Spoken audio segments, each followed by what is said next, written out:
Hello,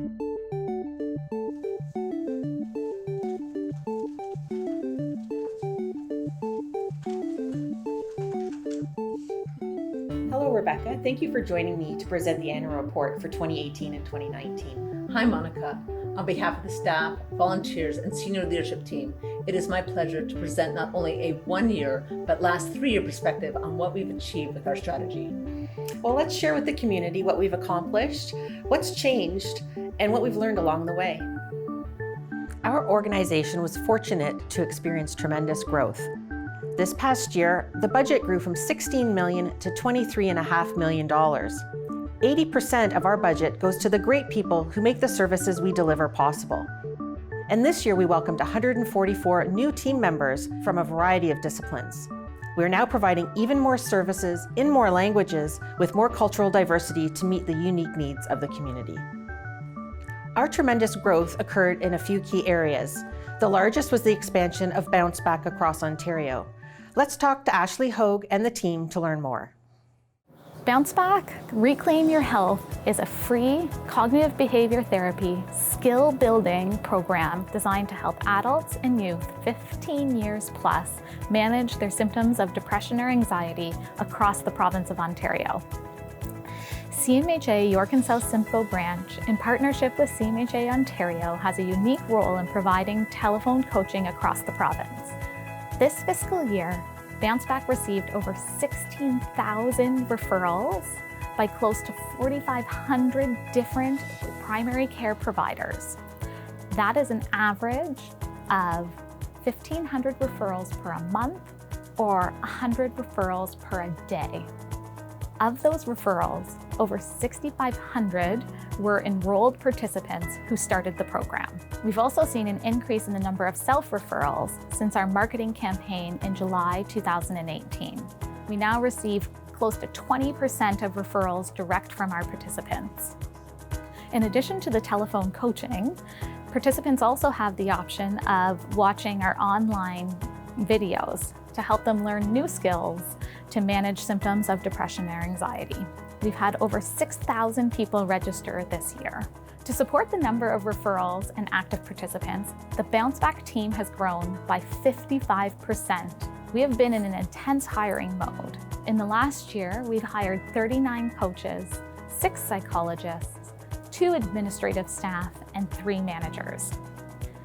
So that as of March 31st, 2019, there were 54 coaches offering the Bounce Back telephone coaching service in 14 different languages. As a Bounce Back coach, I am extremely proud of our team, their dedication to the program's growth, and their participants who come from all walks of life. Bounce Back continues to provide its participants with fast access to the program. Initial contact is made within 5 business days only to schedule them for an assessment. As participants complete the program, on average, they hold 6 sessions with their coach, and they use 4 to 7 workbooks over the course of 4 months. And as coaches, we're able to provide regular contact with our participants to help them stay motivated and engaged as they work through the materials. It's great to be a part of a great organization and a team to support and encourage me. As a coach, I make changes in people's life. Every time I see someone complete the program and their progress, it gives me a courage to do more. It's also gives me a personal satisfaction. Being part of a growing multicultural team, which celebrates each other's differences and seeks understanding cultural practices in the workplace. For example, the team celebrate cultural events to learn about new customs and practices, or through sharing favorite foods.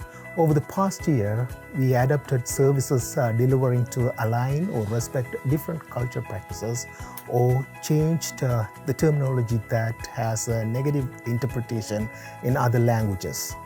Translation of Bounce Back materials. This year, we released workbooks that were translated in Farsi and Arabic. Thank you to the entire Bounce Back team for providing excellence in client-centered care as we experience tremendous growth. We hope to grow the Bounce Back program by participating in the Ontario Structured Psychotherapy Initiative. We participate at all the provincial planning tables and hope to see cognitive behavior therapy available to all Ontarians experiencing mild to moderate depression and anxiety. In fact, receiving the right level of care is critically important, especially for our most vulnerable citizens. That is why I'm so pleased that over the last 2 years, we partnered with the Region of York to expand services to those who are experiencing homelessness. Let's meet Kim Lewis and the Home Now team to learn more. The Home Now program aims to help individuals who are experiencing homelessness, rough sleeping, or accessing shelters using the principles of Housing First. Through funding from York Region, the team works collaboratively with our community partners to transition and welcome a person into the program and support them to find and maintain self and affordable housing. To be eligible for the Home Now program, one has to be homeless, have a willingness to work on housing, receive support to get housed, and wanting to achieve housing stability and an improved well-being. The Home Now program has successfully assisted over 50 individuals so far with rental subsidies and secured housing in York Region, with the aim of over 100 people, including families and youth. Included in the housing is a range of supports and services to help improve the person's standard of life. Such services include case management, peer support, occupational therapy, intensive case management, as well as housing supports and mediation with landlord. One of the biggest challenges that we've had as a program is the lack of affordable housing in York Region. CMHA doesn't have housing. We help the individual to secure their own lease and maintain their own residence.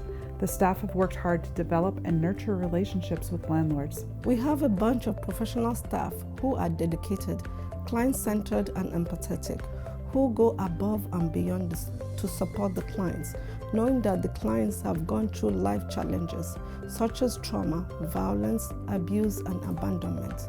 We support our clients to navigate community resources and social services. Our team is committed to the Housing First model because it works. We have several clients who have reported that Housing First saved their lives. Some others said, "I never knew I'll have an apartment of their own." Others have attained employability and self-sufficiency. Our hope is that more vulnerable people will benefit from this program in the future. The Home Now and Housing First teams recently received recognition from OrgCode Consulting as being in the top 30% of all Housing First programs in North America. OrgCode has created plans to end homelessness and affordable housing strategies for many communities across North America. Receiving this recognition from a champion in ending homelessness is a real testament to the staff dedication towards helping people find a home of their own. Home Now and Bounce Back also represented a significant shift to our funding sources. As part of our efforts to expand services, we continue to partner with new funders and reduce the risk of a single funder agency.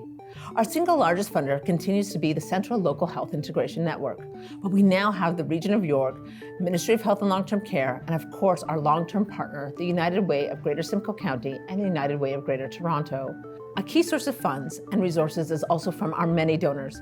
These generous souls make key investments in critical services such as Mobies and our holiday hamper for families possible.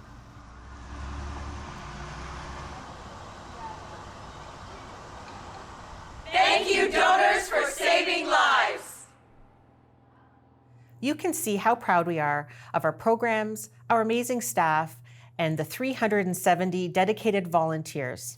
It's because of their commitment we are able to reach more and more people in the community who need our services. And it's because of you we are relentless in improving the quality and service experience we deliver every day. In 2018-19, CMHA kicked off the fiscal year with exemplary standing from Accreditation Canada, which is the highest award possible, which means that we not only met national targets for healthcare, but we exceeded them. Of course, there's always room for improvement, and our multidisciplinary medication management team has been working hard over the last year to identify any quality improvement initiatives related to medication errors. They've been putting policies and practices in place to ensure that we deliver care consistently with our nursing team. At our all-staff Health and Training Day last November, we launched our first electronic platform for incident reporting. Of course, lots of agencies would be concerned when they saw a 150% spike in incident reporting. However, for us, that means we have a just culture and a great learning environment. Our staff feel safe to report errors or near misses. There are 3 areas where our client and family advisors have asked us to take a good look at with our OPOC survey. That's the Ontario Perception of Care tool, which all of our clients and families have the opportunity to fill out, so we can have their voice heard. I'm pleased to say that 93% of our clients have identified that wait times were reasonable for them. 92% felt welcome from the start.